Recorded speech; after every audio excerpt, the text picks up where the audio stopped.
Guys আজকে আমরা কি করতে যাচ্ছি গাইস, পাপা পিজ্জা পার্ট 2 তোমাদের কাছে বললাম গাইস।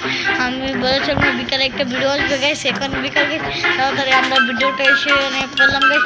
আমার সাথে শুধু তাল্লানি গাইস, সে আমি সুব্রত দাদা রিয়ান মানে সে যে গাইস, এটার সাথে ইয়ানের ভাই ছোট ভাই সাইফানও আছে গাইস আমাদের সাথে গাইস। তোমরা তাতে লাইক ও সাবস্ক্রাইব করে দাও। আজকে এই গেমিং ইয়ানের ভাই সুব্রত দাদা রিয়া এসেছে গাইস। ওকে চলো সাইফানে চলো।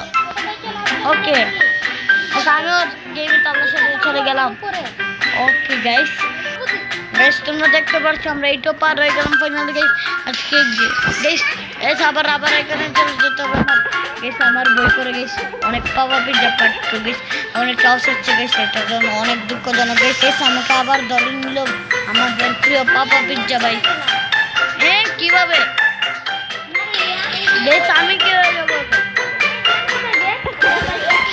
ভাই? আমি আবার ধরে নিল আমাদেরকে ভাই, কি ভাই আমাদেরকে আবার ধরে দিল। যাক দেখা যাক আবার কোথায় যাবো গাইস। দেখা যাক ভাই আমাকে ধরছেন কেন রে ভাই? নো গাইস দেখতে পাচ্ছি পার্ট 1 এর আমার সবথেকে কঠিন জায়গাটা গাইস। আরে গাইস আমাকে এই জায়গাটাই আমি একবার একটা ভিডিওটা শেষ করেছিলাম গাইস। এখন দেখতে পাচ্ছি গাইস আমরা আরেকটু দূরে এসে পড়লাম গাইস। এইটা আমার গাইস সবাইকে জানাই একটা জুম্মা মুবারক গাইস। আল্লাহ তুমি সবাইকে বলো জুম্মা মুবারক। অসীম দয়ালু আল্লাহর নামে শুরু। আমি শপথ কুরবান শপথ রাত্রি যখন তা গভীর হয়।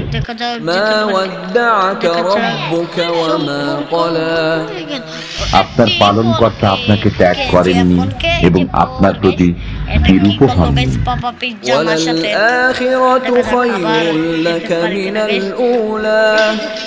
আপনার জন্য পরকাল ইহকাল অপেক্ষা শ্রেয়।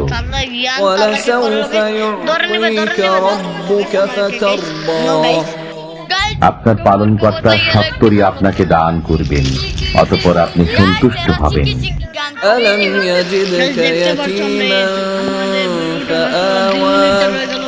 তিনি কি আপনাকে এতিম রূপে পাননি, অতঃপর তিনি আশ্রয় দিয়েছেন।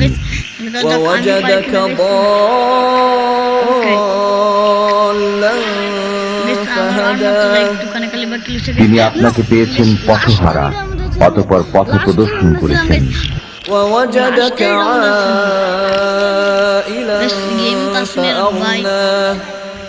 তিনি আপনাকে পেয়েছেন নিঃস্ব, অতঃপর অভাব মুক্ত করেছেন।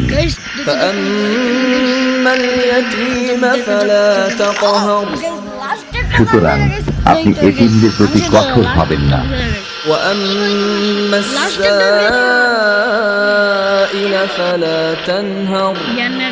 সওয়ালকারীকে ধমক দেবেন না।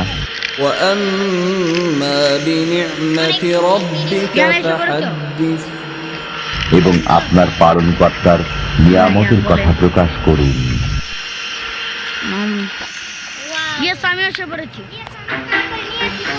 আমি ওইসব করেছি।